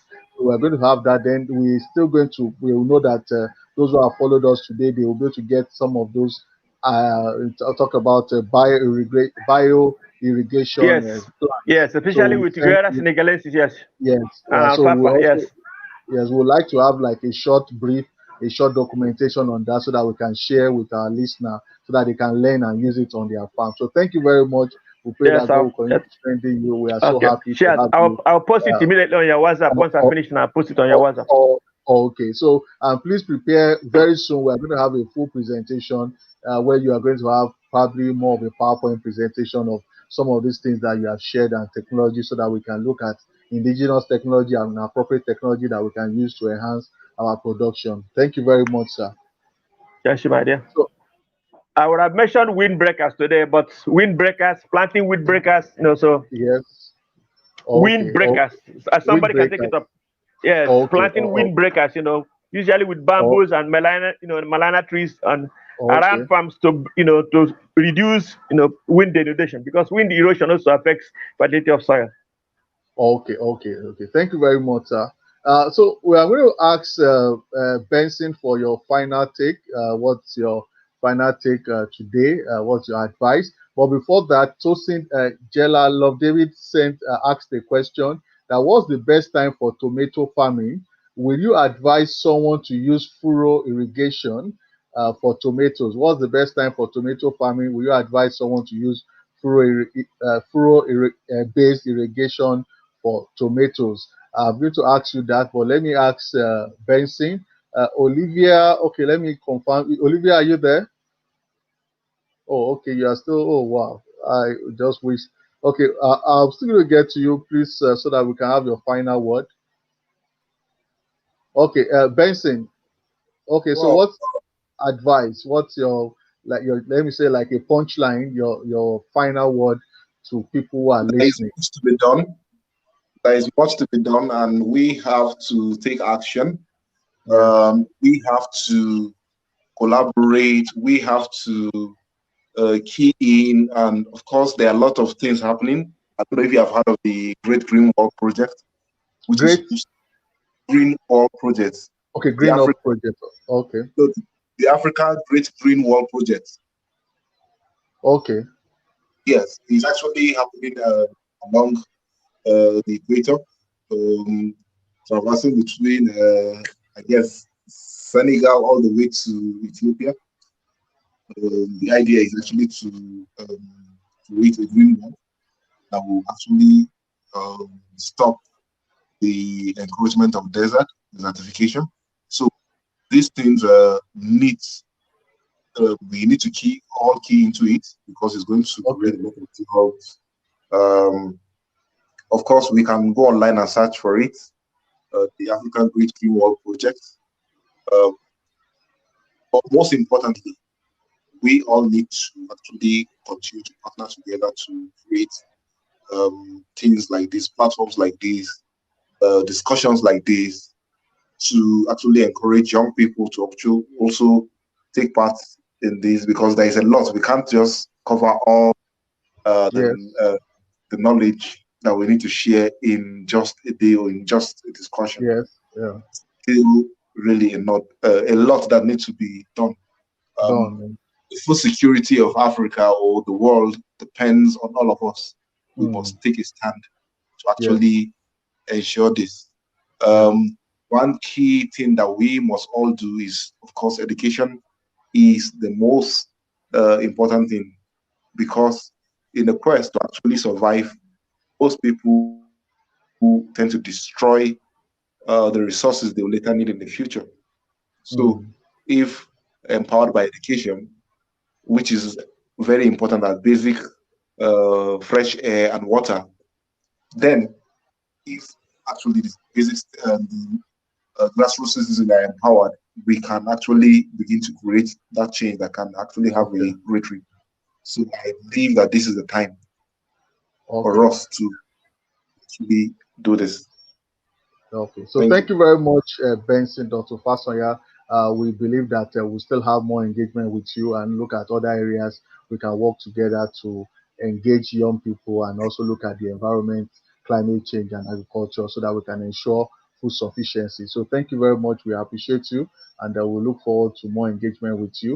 We want to ask, let me confirm, Olivia, are you with us? Are you? Okay, okay. Tosin, while we are still expecting Olivia to join us. So Yes, there's that question. Can you quickly answer that? And also, let's have your final word. That's your absolutely. advice. Yeah. Absolutely. The for furrow irrigation, really it depends on the soil type. Okay. The thing is, if you need so much volume of water, mind you, the water is not available. But then Mm, you need so much volume of water for you to be able to have uniform wetting and then be able to take your soil to feed capacity. which the plant needs. So how do you sustain that kind of irrigation system with the issue of climate, the issue of change in climate that is making water to be a limiting factor for agriculture? So it's not quite feasible, but then it requires more of planning for you to be able to execute it. You have to Yeah. schedule it properly so that you don't introduce too much water at a time. You can introduce waters at intervals and then be able to achieve that without consuming so much water.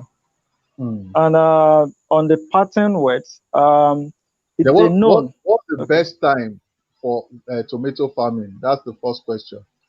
Yeah, tomato farming. It's best if you grow your tomato around April, May, Okay. March, April, May in Nigeria, so that you can have your tomato started like a month before the rainy season. Okay. That would increase the productivity of your plant. So you would be using less water from the furrow irrigation you are putting in place. And then you'll be able to maximize the water from the rain at the key period when the tomato needs so much water. And that's the Okay. fruiting, the flowering and fruiting stage. So by then the Okay. rains will be there to help augment whatever you are putting in. Okay. Okay. Okay. So your advice for someone who is out there, especially in the area of vegetable farming, what's your advice as we round off? Yeah, I would start like this. It's a known that there's nothing we can do at this time to change the range of tide of climate till 2045. Mm. So, with that in mind, we have the issue of food production at our Mm. hand, without forgetting the fact that there's an increase in the population, mouths to feed. Yeah. Yes. So, in that case, we just need so much of these land management practices and soil management and conservation practices to harmoniously to be able to execute production even with the abiotic and biotic stresses associated with changing climate, for us to be able to have food that is Mm. nutritious and that is available, accessible at a very affordable price. So Mm. that is what should be on the mind of anybody that wants to Mm. go into production. Mm. Yes, agriculture is a business, but Mm. then the socio-economic aspect of it and the environmental influences should also be on the mind as much as you are implementing, planning, and investing in the Mm. business. You should Mm. also have at the back of your mind, okay, it is also for socioeconomic impact and the environment. Or Mm. else, if you don't integrate all of this together, then what would be your contribution to humanity? What will be your contribution to the environment? If you kill the environment while producing food, the environment will fight back and there will be nobody Mm. to eat the food. And now the environment is fighting back because we Mm. have neglected it for so long Mm. while chasing how to do a lot of stuff. So that Mm. that is one key area we should have in mind as we go into production, so that we Mm. can manage all of these resources. They are scarce. Mm. Soil resources and water. They are scarce resource. We Mm. just need to be able to manage them effectively for our production so that you can produce for a long time to come Yes. and Yeah. then still leave the soil productive for the future generations to make good use of it. Mm. Mm. Well, thank you very much. Exactly. Thank you very much, Tosin. I really You're appreciate you. Thank welcome. you for that. He said we're trying to fight, and the soil now is that's the environment is fighting back. So Exactly. it's like it's based on human activity. So we have to really take care of our environment, so that the environment we can enjoy from it. So if you don't take care of something, there's no how you are going to enjoy that thing. So it's very important. We have to start thinking about taking care of our environment, and that's why we're happy that we have Benson, we have Prof here, we have Olivia, and we also have you, Tosin, in the house. So thank you very much. We appreciate you. We'll still engage more. We'll still have a time on how we can practicalize tomato production. We'll still look at that engagement later. Olivia, hello. Okay, Olivia. Another thing you can do, probably I would advise you to do, is that probably you can talk without your camera. You can turn off your camera. Then you just, if you turn off your camera, you might be able to interact with us. So if you can turn off your camera, that could work, so that you can have the audio. So once again, we want to say thank you very much to everyone that has joined us. Hello, are you with us? Hello, Olivia. Olivia. Oh, okay. Okay, so we are hoping that we want to appreciate everyone for joining us. Thank you very much. We've had Professor Chimdindu Eben Osuagwu, that is a World Bank consultant in the area of gully and flood erosion control.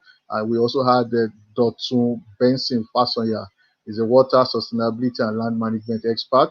We also had Oluwatosin Ogushola, is in the area of fruit and vegetables. When it comes to plant nutrition, soil management, that is also his area of interest. We also had Olivia Aseitu Kipo from Ghana. It's so unfortunate that we're not able to connect because of network issues. We hope that we're going to have a special session with her, because Olivia is a lady that will really encourage other women to go into agriculture. She shared some of her pictures with me, what she was doing on the farm.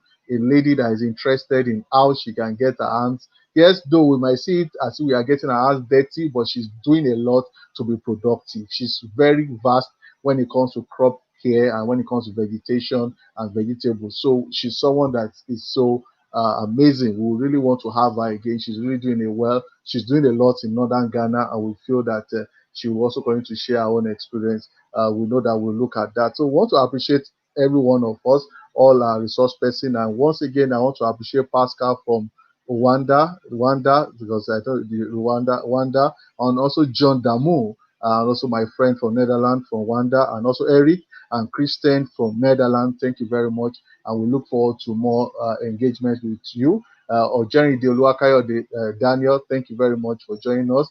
Gela Love David, thank you so much. I want to appreciate you. Additional Olufemi, Emmanuel Toby, that's Mommy Ogushola, thank you very much. Ipasi Olalekan Ayodele, thank you. Akimbo Bolato Lokwe Oluwabusayo, thank you very much for joining us. Ibrahim CDB, please get in touch with us. We would like to see how we can extend. We have some projects across Mali. We would also like to see how we can work together. That's Sidibe Ibrahim.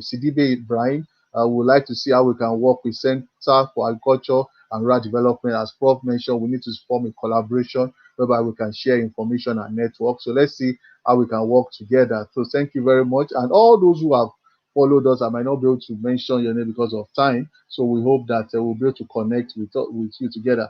Hello, Olivia. Okay.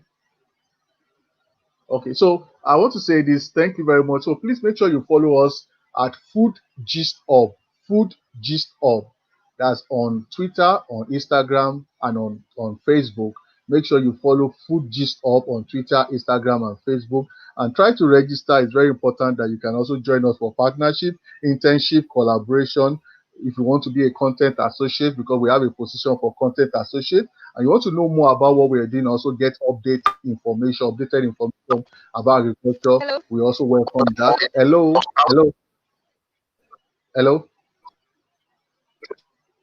Can you just give us your final word, Olivia? Wow. Okay. Sorry.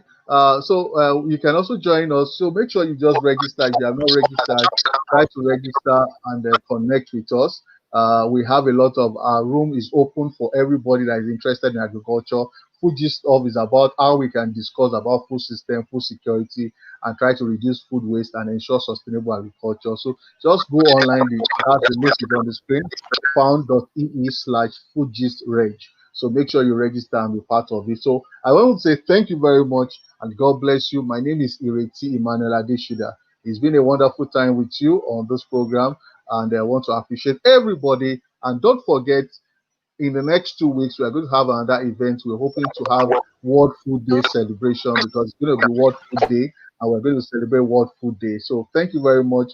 And I say you are the best. Thank you for following us. I know it's not that easy following us online. We have a lot of viewers across the world. We want to say thank you very much and God bless you. Olivia will surely have a special time engagement with you by the grace of God very soon. So see you and have a wonderful night rest and continue to see how we can keep our environment and take care of our crops, take care of our world, so that we can live in a better place. My name is Ireti Manuel Adeshida. See you again. God bless you. Bye.